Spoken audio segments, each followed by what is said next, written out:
Oh, nice. It's going to be backwards, but my dad used to do calligraphy, and Same with his mine. penmanship was amazing, Yeah. and he could write backwards. Oh, wow. Yeah, he could do his signature backwards, and my writing is okay, but night and day between his. Like I grew up in an era where we still wrote cursive in school, Oh, same here. and Yeah. that kind of went away like after my era. But anytime I am writing, I am thinking of him. Yeah. It's nice. Reflective practice radio. What's your name? Here. I'm Claudio. And You. I happen to be Matthew. There you go. How's it been? Pretty good. Good. Yeah. Okay. Today it's fun that like I for a moment I forgot that today is Thursday, right? Are we off tomorrow?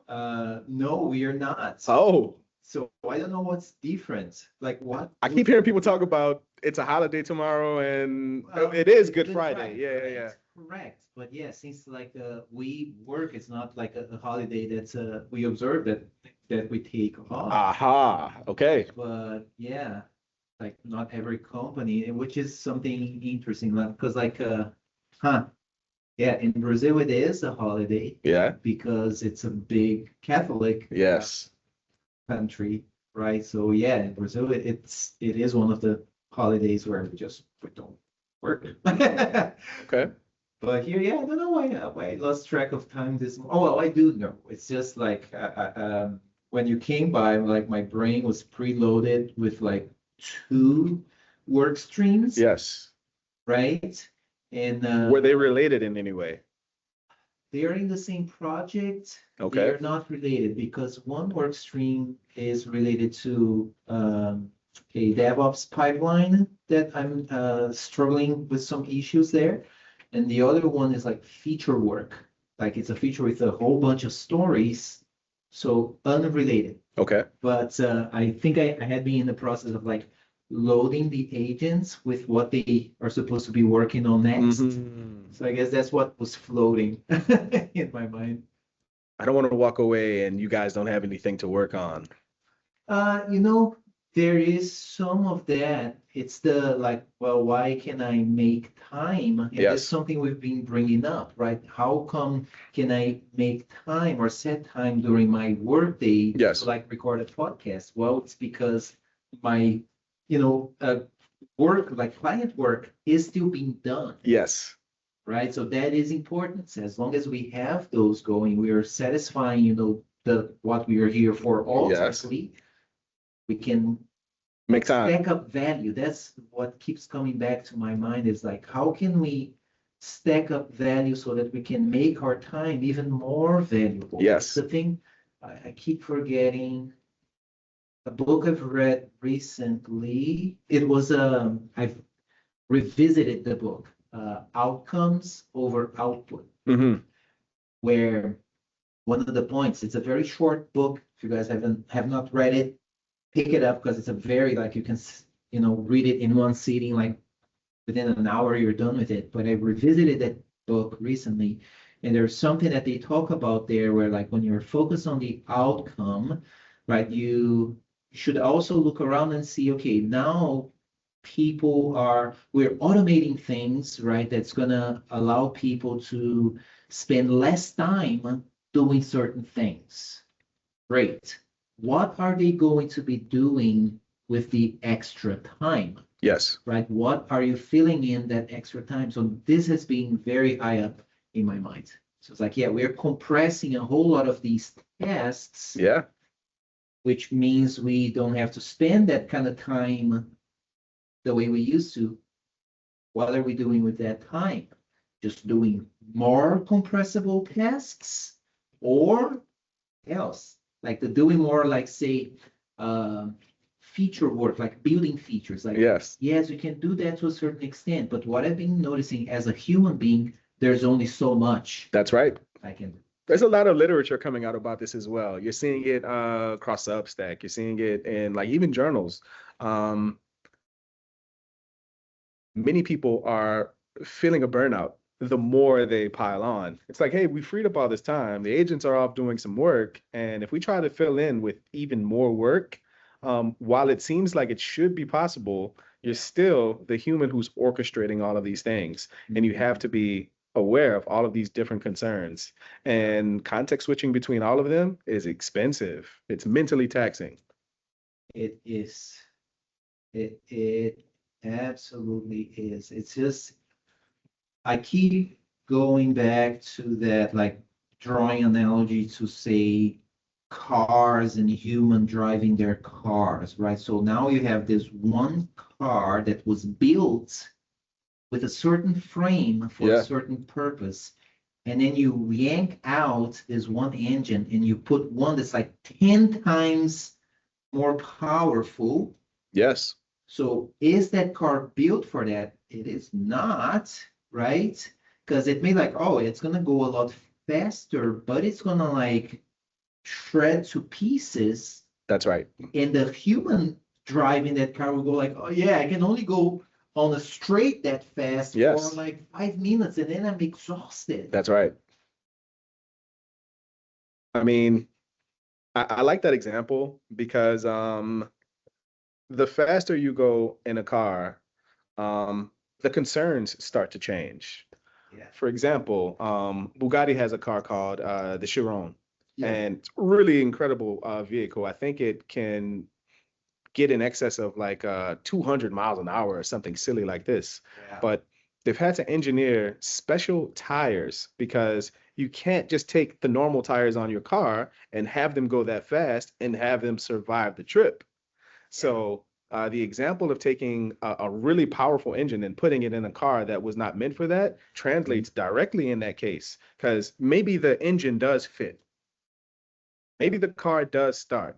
Maybe you put it on the track and maybe it does go. But once the car starts to get above maybe 120 miles per hour, you're starting to see some really challenging issues. And you're the person behind the wheel having to contend with them, you know, for that trip. And it's completely uncomfortable. Yeah. So it's like, okay, we've put a faster engine into this vehicle, but now it's not fun to drive anymore. Now it's Yes. It's so funny. Like I love this analogy because like playing with when I play video games for the last many years, my favorite kind of game is like car racing games, right? I really like them. And using the whole steering wheel setup so it kind of like feels like simulation, right? A little simulation, right? But I like starting a game from the very start where they make you drive like the little small, yep. And you work your way up, getting better cars. That way it gives you time to get used to the tracks, because if you just get the fastest car on the track you don't know, right? It's not fun. So you work your way up, and eventually you get some of those like the fastest cars. Yes. And I end up dialing back. Yeah. Because like they are so stupid fast that maybe they are only fast going straight. Yes. So that's the thing. The faster you go on a car or a motorcycle, the harder it is to steer. Yes, that's right. So the things that we're building is like, yeah, we can go really fast in one direction. But then when we need to steer, it's like, whoa. Yeah. We're in the grass. We're in the grass. I love that example because one of my earlier memories in playing games is the very first Gran Turismo on PlayStation. Yeah. And I started out with a 94 Honda Prelude, very slow car. But there is a lot of value in starting there because in order to earn more money to buy more cars, you have to race. And you're racing against cars that are similarly situated to yours. So it's like you're in a Honda Prelude. There's another car that is, maybe similar horsepower, and it's about 5 cars, and you can win the race. Like they make it competitive where you won't win every time, of course, but you start to develop strategies about when to get on the inside and when to brake and all of these things that if you started out with a very fast car, you have none of those concerns because right at the very outset, you blow past everyone at the starting line. Yeah. And which also gives you a lot more time to slow down, to stop. Not stop, but slow down for the turn because everybody's so far back. But again, when it's time to be more competitive, you don't have any of the any of the wisdom about that track because you've never had to really experience it turn by turn. You're just flying and then, okay, hit the grass a little bit, I'm making the turn and fly again on the straight. And then when the turn comes again, it's wild and nasty. And everyone else has had the experience of going slow, taking the turns, knowing when to brake. And the reason I use this example is because if you take that person who's only experienced the track in a very fast car and then you put them in the Honda Prelude, they don't even know the track. They don't know the intricacies of the track. They've been around it, but they've only been around it in something that is not something that is slow, where you have to be deliberate about when you brake, when you turn, when to look ahead, when to turn left. Like, none of this information made it to you because you've never had to deal with the pain of a slower car. Yeah, and you know what? I'll keep working that analogy and then bringing us back to software, because something an image just popped in my mind. So at the highest level, thing that racers do, or something that they absolutely do before they even get in their suits, is to walk the track. Walk. It's not to get in their blazing fast cars or bikes and let's go out. It's like, no, they walk the track, right? They may like, oh, I walk the track, now I'm going to get on a bicycle and just get my leg work going. But they look around the track to see things like, has it changed in any way since the last time we visited here? Is there like a new seam somewhere? Or some like degradation of the Has the earth shifted? Yes. Because it does. Like that's right. Last week there was a MotoGP race, and one of the main racers there, he fell down at like 190 kilometers an hour on the corner, because he took the corner the same way he did last year. Yes. But it has shifted. In Austin, that has been a problem with the track for the last 10 years. It shifts. And he was like, there was a bump there that was not there before. And if you just like walk the track, you would notice it. Yeah, it's like, okay. But then when you're on the bike and you start moving, it's like, oh, that was not there before. Because you don't see it, because it's like very subtle. Yes. Right? And also like and that's where I'm gonna go back to like at the highest level of the sport, they walk the track to see everything from that perspective.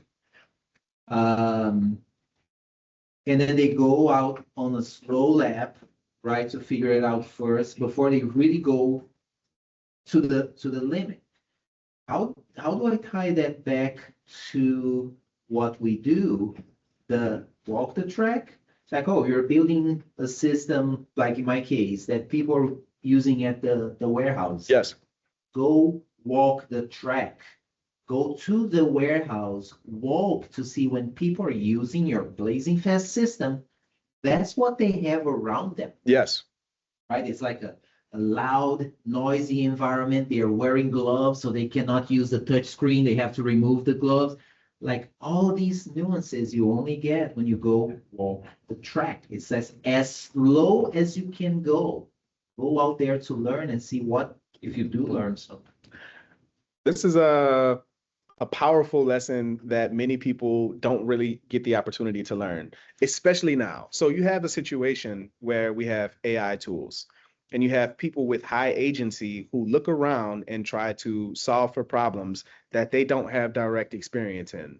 For example, you'll have people at like some small tech startup who want to solve education by putting AI into classrooms without ever really having set foot in the classroom. So they're trying to think through the problem like, okay, how do kids learn and how can we accelerate that learning using these tools? But they're not in the classroom, experiencing this. So one of the things that happens is these people, these small tech startups, they will partner with a school, and maybe there are small trials, and maybe there are backroom handshakes that happen, and the startup eventually gets funding, and these tools make it into the classroom, and then they're not widely adopted. And the gap here is that we really didn't get the input of the people who will ultimately be using these tools. Yeah.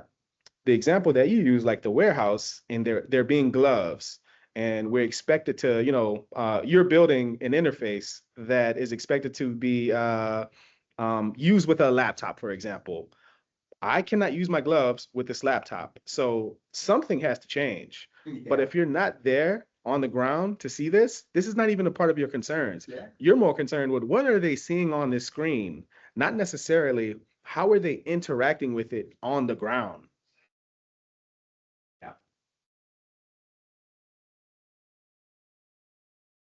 Mm-hmm.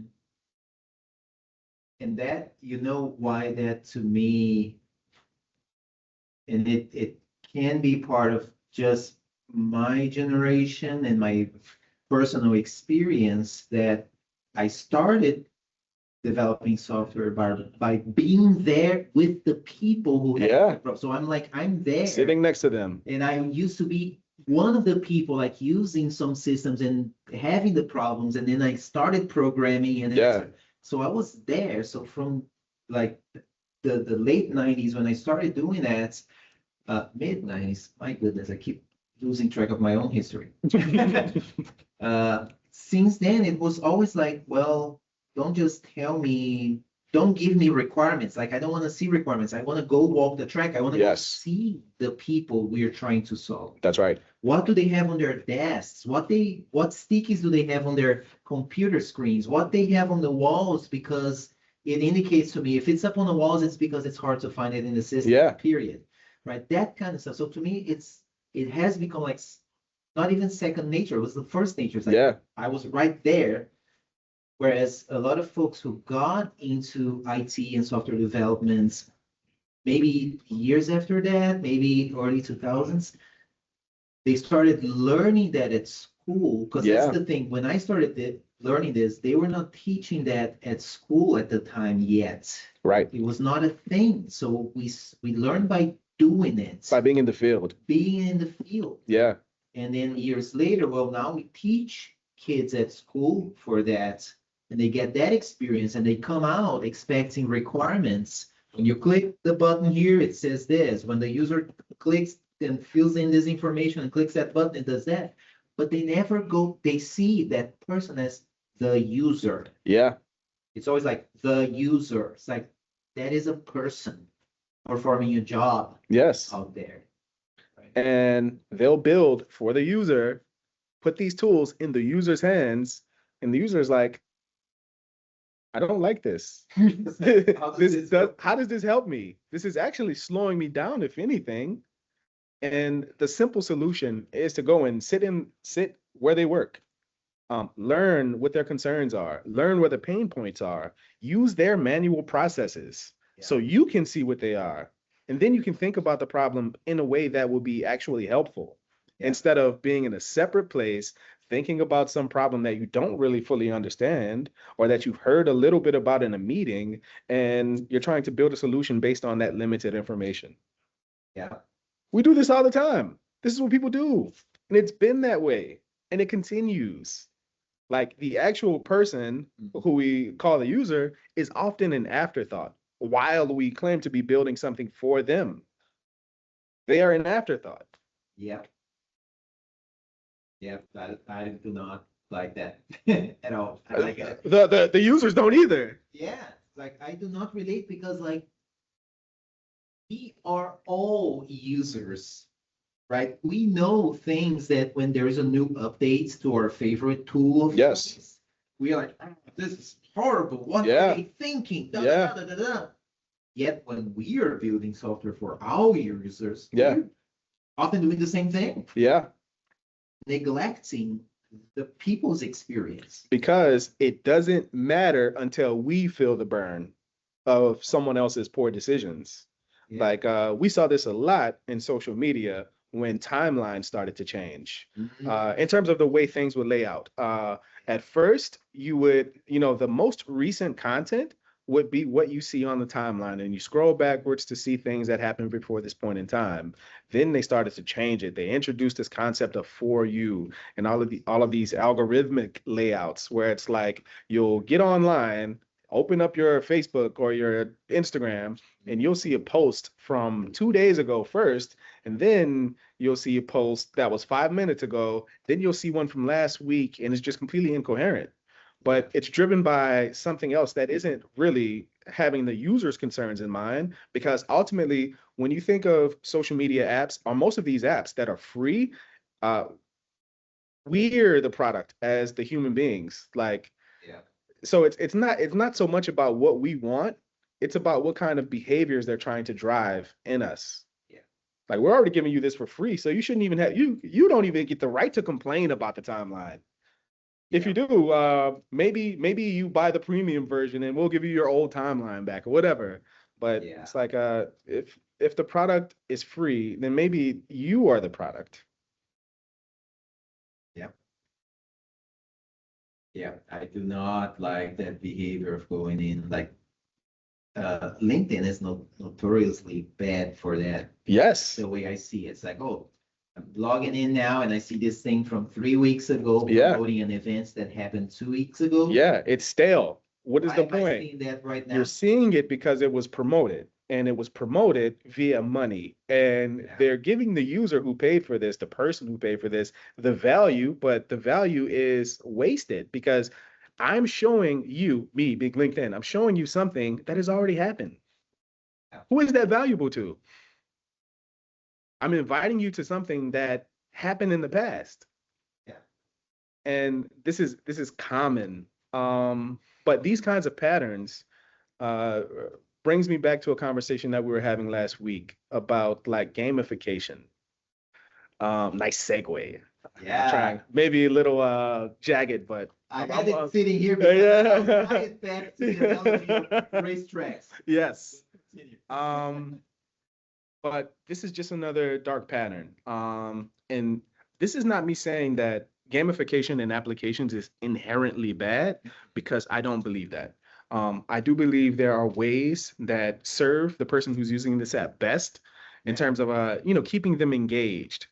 But the way the patterns typically show up, it's like for Duolingo, for example. And I love Duolingo, but I believe that the patterns that are in place aren't necessarily helpful to the learning process as much as they are helpful to keeping you engaged. Yes. Like, after I finish a session of French in Duolingo, I see whether you, Claudio, has completed your Duolingo for the day. Right. And I have the option to pester you to say, hey, do your Duolingo. And when you do that Duolingo in response to me pressuring you, are you doing it in service of learning this actual session? Or are you trying to check the box off of, I got my Duolingo in for the day? And I believe it is the latter. And I think that is not a useful pattern if the intent of the app is learning. But the true intent of the app, and this is not like explicitly stated, but it is apparent to me, the true intent of Duolingo as a platform, it isn't learning. It is keeping the user engaged. Like, yes, with all these tools. yes, Duolingo has a pattern where even if you break your streak, you're able to continue it if you're willing to pay. This is a dark pattern. It is. Because in some sense, it is dishonest. Yeah. You get to, and I've taken advantage of this. Like, I've missed a day, like not genuinely missed a day where it's like, oh, I didn't get my Duolingo in. You can keep your streak if you're willing to pay for these gems. And it's like, okay, I don't want to break my streak. But I don't believe that should be an option if the idea is truly, to track someone's streak. If you break your streak, you've broken your streak. It should be that simple. That's a tell. The fact that you can pay to continue your streak, even if you technically missed it, is the tell. Yeah. It is the proof of what the actual intent of the application is, maintaining the streak. And it's yes. There are two apps that I've used for, like, Duolingo. I think I've been known for like 14, 15 years. Oh, wow. Now, something like that. Yes. crazy number like that. And I had been on Headspace for also about 10 or 11 years, right? Both of them, I kept like working on my streaks throughout, right? And back when I started on Duolingo, it was not as aggressively on those things, because I do believe at least the way I've used Duolingo is developing that habit of always be learning something every day. Yes. That's the habit that I want. That's the behavior change that I want for me. Yes, but this is a behavior for you that exists outside of the context of some app. Correct. Yes. 100%, right? So as I start seeing like the way that they gamify some things to just get you hooked in, it's like, okay, that's not the behavior I'm here for. Right. The behavior I'm here for is to learn. Yes. And you're not teaching me what I want to learn doing that. Right. Right? So that's one perspective. The other one on Headspace, right? So that's the one for mindfulness, meditation, and all. And that I have it documented through blog posts. Yeah. Long time ago, when I first started, they had this the 10-day program, like meditate for 10 days, right? And then you get your first batch. Yeah. Like, okay, cool. I can do that. That was easy. Yeah. I can do that. Hey, next batch is for a month. But Mm. also a little bit harder. 3 times harder. Right? Yeah. Maybe. I worked my way through. It's like, okay, I can do the 1 month. And then I did it 3 months. Yeah. To go from I think it was a 3 months to either 6 months or a year. Yeah. That was hard. Like that, working my way through the year streak, I think I broke that 2 or 3 times. Yeah. And I was not happy with that, because it's like I was seeing the benefits of taking the 10 minutes a day to meditate. I was seeing it. I documented because I saw the value, my behavior, right? So the value through my behavior, like the way I reacted to certain situations, like people cutting me off in traffic and things like that, the way I used to react, and how I started like seeing that, like, okay, chill a little bit. Like I started seeing that after like maybe 2 years of not like perfect streak, breaking the streak, and like, yeah, no, I need to go back because I'm feeling the change, right?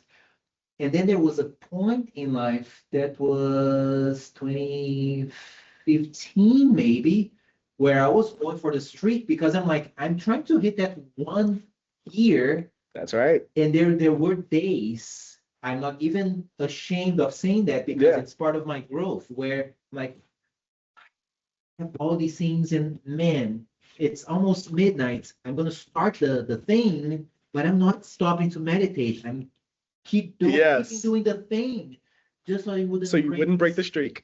That's right. And after a few days that I did, I was like, what the hell am I doing? Yes. I had to ask myself, like, wait, why am I doing this again? That's it. That's it. So to you, this is bad?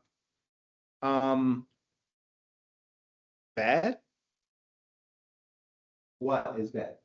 The fact that you would start a session not to meditate, but only to keep the streak. That was really bad. To me, I perceive that as very bad. You perceive that as bad. Yes. The company, the behavior that they engineered in you was the exact outcome that they were pursuing. Yeah. Whether you're meditating or not is irrelevant to us. We want you to do this process, start the process and end it 10 minutes later. And even if you're working through this, so what? Yeah. Keep the streak. Yeah. And when you go and talk to other people about it, who also use this app, or they can just see it in app, because that's the way we've gamified everything, where you can see where someone else is and measure yourself against them. And think about that. Pause there. You're measuring yourself against someone else's streak who might be doing the same thing as you. Yeah. You're like, man, they're really on top of it. They're meditating every day. They've been doing it for 6 months. And the whole time, maybe they're starting the app, starting the meditation session, and continuing to work just to maintain the streak. The creators of that app know this behavior exists. And I would argue that they built with that in mind. They want that. They want that outcome. This is the behavior that they're trying to engineer in us. Yeah. And what's like what unsettles me with a lot of that, and I've been thinking of that for several years now. I was gonna say a few, but it's like, no, it's been a while, where, you know, as humans, if we deliberately work at understanding how we behave, Yeah. it takes years to do that, to really understand like what triggers us, Yeah. what makes us feel a certain way. Are we impulsive buyers? Do we do this thing or that thing without even thinking?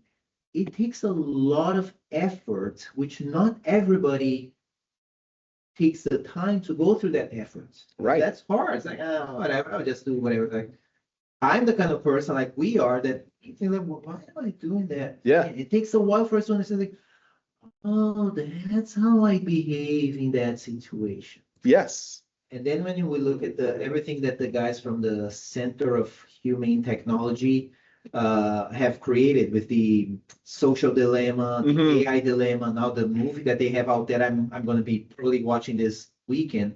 They talk about like the big companies having the supercomputers pointed at your brain. That's right. They know before you do. They know your behavior way before you do. That's unsettling.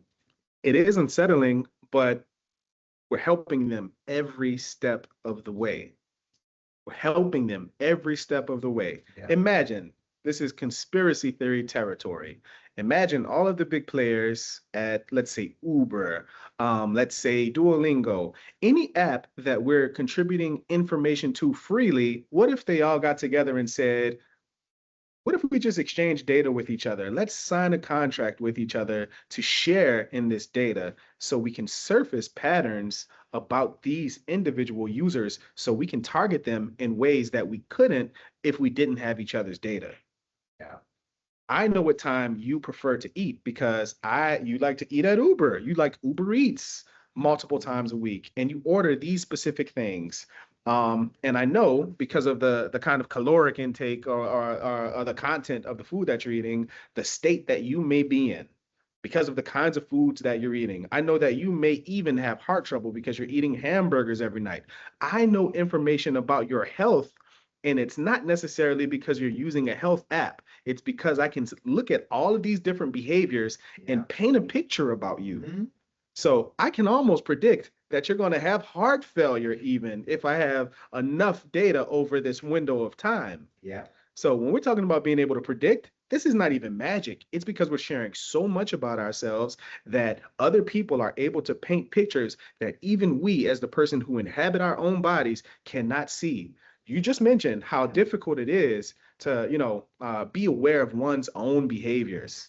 Like it's a very deliberate practice. Like many people just like to live through the day. Okay, whatever comes next is what comes next. I'm on the rails almost. I go to work, I get off at 5 o'clock, I pick the baby up, get home, we start to cook, and it's like there are clear patterns that start to emerge. And using these applications and sharing all of this data, the patterns are easily surfaceable, just not by us because we're not taking the time to, actually observe them. Yeah. So just as difficult as it is for them, just as difficult as it is for us to, notice our own behavior, it is very easy for them because they're pointed directly at us. And they're like, tell us more. Oh, you can use this app. You don't have to pay anything for it. Just tell me how your day went. Tell me what you're thinking about.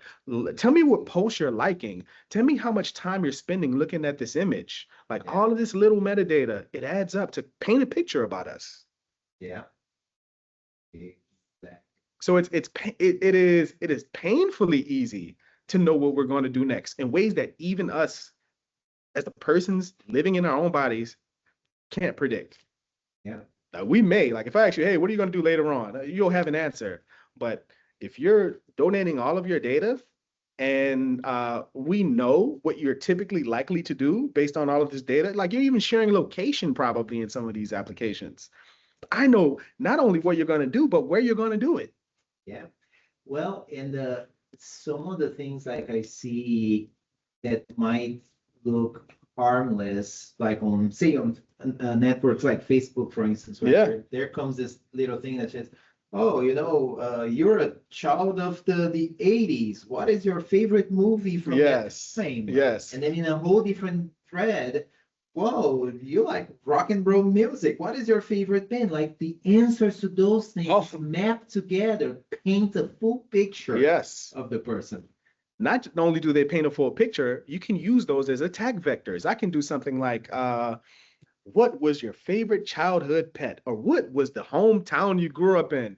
These are often the answers that are expected when we're trying to do password recovery, for example. Yeah. So I can look at you across many posts where you're answering all these questions, and now I can attack your account and do an account recovery based on these answers that you've shared. Exactly. But because you've shared them in different places, you're not even thinking about it in that way. Yeah, because the circumstance, it's this thing about music, it's this thing about movies. I love movies. Oh, yeah.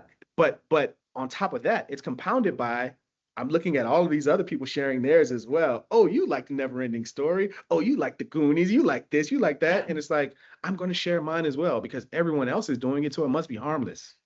Yeah. Like these are all potential attack vectors. Yeah. And we, without even a second thought, give up this information. Like when people talk about like AI and all of these doomsday scenarios, I don't think it would have to be complicated at all. I don't think it would even have to be sophisticated what AI would have to do if it, was sentient and wanted to harm human beings. Like, for example, we use these tools every day and we derive a lot of value from them. So much so that we're not even suspicious about the output many times. It's like, okay, this looks right, accept. It looks right, accept. What if one of those prompts said, okay, share your keychain passwords, accept. You're not even looking a lot of the time because the output has been so consistently good, you've handed over all of your trust. Yeah. You'll hit accept, keychains leaked, passed off somewhere, and these types of attacks are starting to happen increasingly because people understand at this point, hey, if these are people who use AI and use it consistently, they're using it in very predictable ways. They are literally trying to solve for the permission,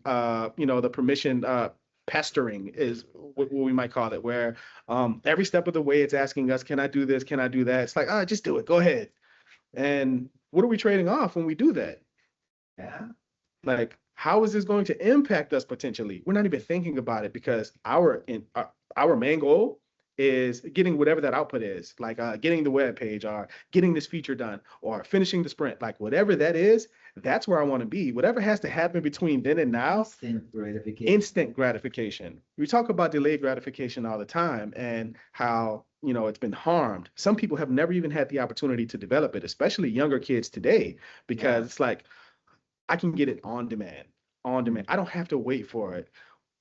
This goes back to the conversation about like the video games where you start off with a really slow car. Yeah. Like, what if, and this is increasingly the case today with video games, you can just do an in-app purchase or an in-game purchase so you don't have to grind from the smaller and slower cars. You can just buy the Toyota Supra right away and then buy all of the upgrades and stage 2 and stage like right away. Yeah. So you don't have to grind at all. No. You beat everyone else and it harms the gaming experience for everyone involved. Man, I'm gonna show my age here. So yeah, there's that experience, right, where you just buy the best car and what have you. Back when I was a kid playing video games, to get the cheat code, it was like you spent like 40 hours working on this game and you come to this like big boss that you cannot get. It's like, how do I get out of this? Yes. At the time, I still remember as like I don't know, 8, 9 years old person playing my Atari. Yeah. What I had to do was to save money, right? That I would get from, parents, family here and there, save money so that I had enough to walk my way to a newsstand, like 4 blocks away from the house, to buy a magazine. Yep. That on page 135, there was a cheat code for That's that right. game. You go here, you go there, you do the thing, and then you do 3 jumps, and then you're in. That's right. So you had to work really hard. Yeah. But again, even though you're technically cheating in that context, there's still a delay. You can't just immediately on demand have that magazine. You had to earn, you had to save up. So even in the context of wanting to, skip the line a little bit, you still had to go through this very grinding process of getting the money, going and, traveling maybe by bus to get the magazine, getting back home, finding it in the magazine, and having to do it all over again if a new game came out. Yeah. You saw what happened like in the early 90s, the same process where it's like, hey, there are now websites dedicated to codes. Like there was one called gamefaqs.com, and it had every game and every cheat and whatever you wanted, about this game. And you can just go to that website, type in the game, and boom. So again, this shrunk the window a little bit, where it's like I don't even have to work harder to get these cheat codes. I can just go to this website, type in the game, and write it down on paper, because we got dial-up internet, and I can't just on demand go to it. Or maybe I'm at the school library, that kind of thing. But it's like now I can just pause the game, whip out my phone, go to the website, look at the code, have it sitting here while I'm typing it in. Boom, it's in. I'm back in the game. But while that seems so simple, and while you do have this instant gratification, the bad part actually happens in post, where it's like, okay, I can generate a helicopter on demand in the game, and that may be fun for the first few times. I can now generate millions upon millions of dollars for in-game purchases, like to buy a house within the game. Now that I can buy everything becomes worthless in a sense. You start to realize that the real value of being able to buy these things is not in the value of not the value of having the actual money itself, but earning it, going through all of these little races and side missions, building up the pool of money to be able to burn it. Like the feeling is even different when you earned all that money, and then you go into the, to the house, and it's like, oh, purchase now. And you see all that money and it goes down, but you remember everything that allowed for that to happen. Yeah. The cheating erases that. Like you don't even get the enjoyment of the purchase anymore. Exactly. Because you skipped the line. Yeah. So there's a value in the line. Oh, yes. Thank you for mentioning it. And I think I may have, like in a side conversation, brought that up there was an interview with Trevor Noah, comedian. Yes. Trevor Noah, where he talked about, and the way he described the experience, I'm like, that is 100% accurate. So he was talking about like how he likes going to amusement parks. We were just talking about amusement parks the other day, right? Yep.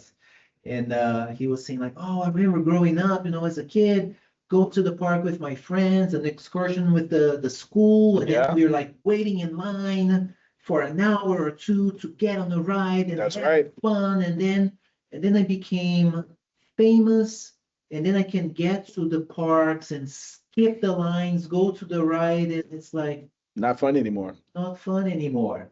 We enjoyed it because of that time we spent waiting in line with our friends, just trashing around and meeting new people. Maybe waiting in line the entire time. You get to the front of the line and you realize, because of, there's usually some cardboard cutout showing, hey, you must be this height. And you get all the way to the front of the line and you're still under it. And it's like, like all of these things matter. Yeah. So now, you can't do anything about your height in real time. Like the ride is 5 feet, you're 4'8". What do you do? But what you do is you have this anticipation. Oh, I can't wait until I, grow these 2 inches. Maybe I'm gonna, maybe this inspires you to like your parents are like, hey, if you drink your milk, you're gonna, all of these things that lead and lend to the anticipation of something that is later. Like the delayed gratification of knowing that I will eventually be 5 feet and even taller, but now I have to grind towards that. I have to wait. I have to imagine what it's going to be like when I'm eventually able to get on this roller coaster. Yeah. Like, I mean, there are workarounds even back then. Like, if you were younger, you could, get some special shoes or something like that that would make you 2 inches taller. There are things like that, to hack around the process. But Yeah. the real value isn't in the instant gratification because there's something lost in the process. Like, you'll have the thing. You'll get to enjoy the process of going through the roller coaster, but you won't experience it in the way that the people who had to wait and had the conversations and met new people, maybe the love of their life in the line, like all of these things, you don't even know what that looks like. So when you talk to someone who did go through that process, even after you both got off the roller coaster, you can't even enjoy it in the same ways because it's like, damn, I waited 2 hours and I finally got it. And the person who didn't have to wait at all, like, what are they going to talk about in that conversation? Oh, I just walked to the front of the line and I got on. Yeah, and it's exactly, and it's funny that's thanks for sending me that's a video from the Jazzland. This is Jazzland, Orleans, yeah. right? Because I was also watching the one from São Paulo, Yes. right, that I mentioned, the Play Center, because similar thing, right? And in both videos that I've watched, people mention things that's like, yes, like all the stories as they're walking through, the ruins of what they say, Yeah. imagine like all the stories, because it's the thing, it's not like, oh, that's where that ride used to be or still decaying. It's not about that ride, it's about all of the stories of all the different people who have come through this. One of the saddest things that happened to me is that I used to have this photo album from my teenage years that had plenty of photos of standing in line with my buddies from school back in the day. That's like, yeah, we were at this ride, but what I remember was just like what we were doing there. Yes. Like the kinds of conversations, and like when I had my back tattoo, the first part of it done, and I'm walking around, without my t-shirt on because it was so hot. Yeah. Like, holy cow, what is that in your back? I didn't know you had that. And the conversation that experiencing that. There's a lot of stuff that people are not having. So the one thing that's popping here for me is like having something to look forward to. Yes. I look forward to unlocking that power with my character, unlocking that car, unlocking that life experience, whatever that is. What does society look like when we are no longer forward looking because we want everything now? What happens to the people who are used to having everything right away when they are put in situations where delayed gratification is required? People who are able to jump to the front of the line, now they have to wait in line with everyone else. The people who are used to waiting in line, it's going to be nothing for them because this is a part of what they've come to expect. But for the person who has always been able to skip the line, waiting in that same line with everyone else is going to be painful. Yeah.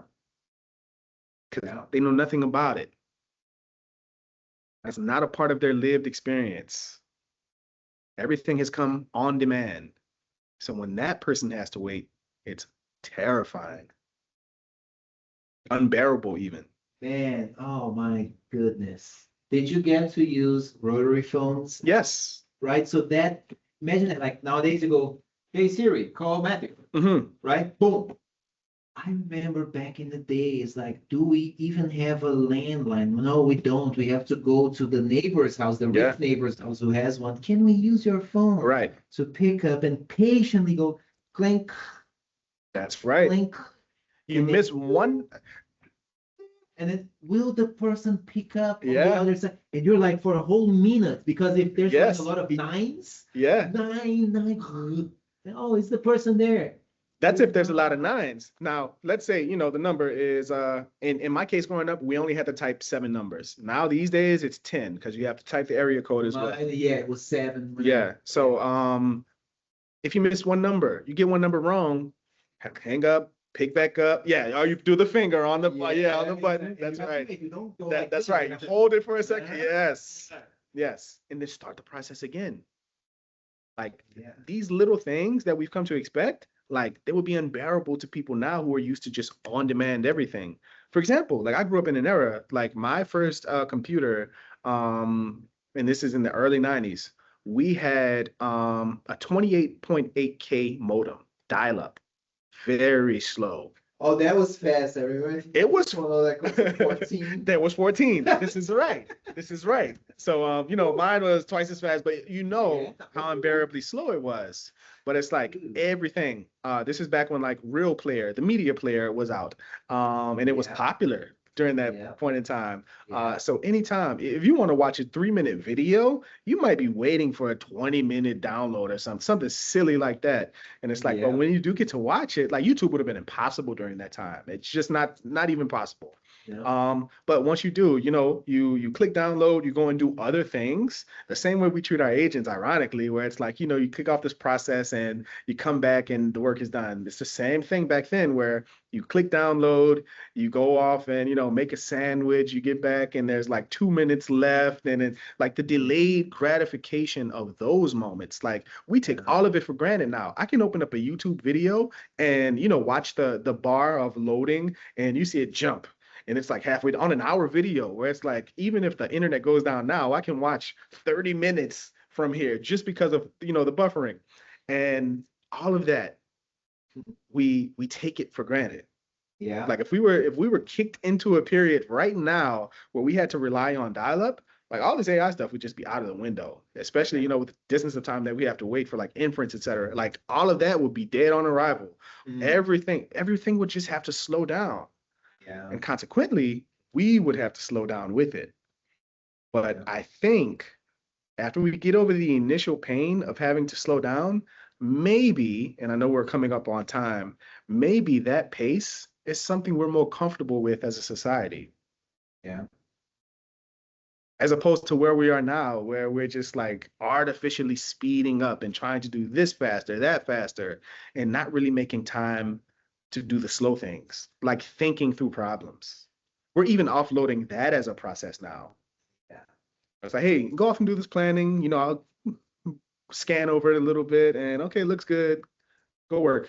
Like, you know, it's here's how I'll tie it back to the track analogy and the gamification. So one of the writing schools that I rode with a few years ago, they had this drill that I found it fascinating. It's like, oh, this is brilliant, where we had to go like really slow, like we're on these like really fast bikes. Nope, for this drill, we're gonna go really slow. We're gonna take 3 laps around the track. It's gonna go like this. The first lap, we're gonna stay on the center of the track all the way around. So we're not going like outside, inside, outside, hitting apexes. No, like you're going to be on the center. Next lap around, you're going to be on the far left. Next time around, on the far on the outside. Right. That was hard, but man, it went from seeing the track like this to, oh, I don't think I've ever noticed those parts of the track, or the fact that corner that I kept like holding back because I was afraid if I ran off, I would like fall off the cliff or something.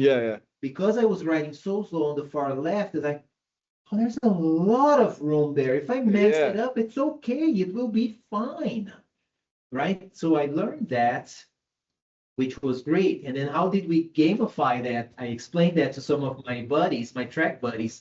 And then at our local track, we did a similar drill, and we gamified it where we would like two of us would go on a track at the same time around the same track, and we would never change position, meaning that we would never have the ideal line around the track. Oh, so you're riding in tandem, you and another person on, but yes, okay. Making our way around the entire corner. So you had to change the way so that in certain corners you have to slow down way more because you couldn't like open and then cut across and then get out. It's like, no, that's not an option. I had to be mindful of my partner. And you have somebody else there, which normally like ideally you don't have people around you all the time. There's certain spots like, no, You have somebody out there, so you get used to the sound of an engine right there. Yeah. Because that's the thing. When you're just like riding around and then somebody faster than you comes by and it startles you, it's like, oh, where did you come from? Right. Well, no, now you're practicing like hearing another Building that engine intuition around you. Yes. And with your peripheral vision, seeing somebody else, it's like, how do you react? When you Yes. see somebody like that, do you go like, Yeah. That's where people crash. You're Yep. like at fooling, and then something happens like, Yes. Overcorrecting. Yeah. overcorrecting and Yeah. all that. So that's not like it was a good way to gamify the experience. I like that. Right? So like in software, what would be something like that? Like a playful way to nudge people's behavior toward a better behavior. Behavior that you are trying, because maybe like, oh, I have this behavior that I always react like this when I'm presented with the following information. Yeah. Yeah. Right? What would be a better behavior? How can we gently and in a playful way nudge that person? And once that behavior has been met, cut that stuff out. Yes. Like stop the game because we're there now. Let's move on to the next thing. We've extracted the necessary value. Yeah. What would that look like in the work that we do? Yeah. That's a good question. And it's something I will be meditating on between now and the next episode. There you go. Yes. I will be reflecting. I will be practicing. I may even listen to some radio. I don't know. And then kids these days, radio, what's radio? What's that? Right? I've got thing that always plays exactly the music that I want every time. Man, Are you kidding me? I saw an advertisement online to wrap us up. And this is an advertisement on maybe a subway or a train. And it's a picture of like these little iPod minis, the ones that didn't even have a screen. Of course, you load your music at the square one. Yeah, I remember when those came out. It was like, whoa, probably like 200 megabytes or something, which was a lot of space at the time. You probably could fit 50, 60 songs or whatever. Yeah. But there is a company that is refurbishing those and selling them. And the line to the customers on the train is downgrade now instead of upgrade now. Downgrade now. I think people are starting to feel the burn of having everything on demand and longing for the days of, I don't even know what song comes up next on this thing. Well, it goes back to the power of constraint. Yeah. Right? And the paradox of choice. Having more options does not equal being happier. Because like, oh yeah, here I have my iPhone here. That's not just the phone. Yeah. It has like everything. It's the like everything device. Yeah. Of Rush, of Black Sabbath, of Led Zeppelin, of Pink Floyd. Like, okay, what am I going to listen to now? Yeah. 30 minutes later, I still haven't decided. Right. And I'm not happier and because I haven't been listening to music because I don't even know what to select. Yeah. As opposed to I have two albums. Yeah. I either listen to this one or that one. That's it. Or this is just a music player. So all I have to do is hit play. Yeah. And whatever comes up, maybe I have some options like skip and forward, backwards, that kind of thing. But at the very beginning of this process, I will be listening to music instead of this process of searching for the right thing to listen to. Yeah. What did you come to do? Remember keeping that in mind. And it's really difficult when you have, because this is not a phone. This is not a phone. Yeah. It makes calls, of course. It does. It's so beyond being a phone. It is an everything device. Yeah. So when you pick it up to do one thing and it can do everything, it's easy to fall into doing one of those other things. Mm-hmm. This is why a lot of people intentionally say, I'm turning off all notifications because if I pick up the phone to, find an album to listen to and a notification comes in and it's like, hey, Matt, what have you, and I tap it, I'm off into that now. I've spent 20 minutes reading through and having a conversation with this person when the thing that I came to do was listen to music. Yeah. The notification should be something that I come back to, that I shouldn't even see. It shouldn't even interrupt this process. So people will intentionally turn them off for that reason. Yes. It's an everything device. And when you have an everything device, anything can happen. Yeah. Let into its vortex. Yes. Yes.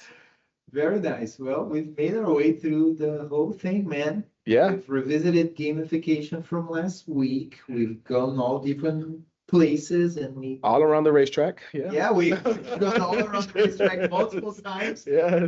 You know, walking and doing the Yes. In the middle, in the middle, inside, the outside. outside. We did the We know whole how much room we have to work with. We know that we're not going to fall off the cliff because look at all this room I have. yeah. And I know that because I took the time to slowly go around the outside of the track. So that's the thing, right? So if maybe to round us off here, like with there's this sense of overwhelming, Yeah. right? Last Friday when I gave one of my AI talks, I started the talk by asking, does anybody feel overwhelmed? Like pretty much everybody said, yeah, Yeah. because everything's Yeah. just slow down. Take the time to slow down. Yeah. Just look around. Like, oh, I see. Yeah, I see the road over there, and I see cars going by. Yes. I don't have to be there. Yeah. I can get in my own car and go when I want to. I think that's a very useful example. And I won't share my thoughts beyond that because it will pull us into another conversation. But until next time, reflective practice radio.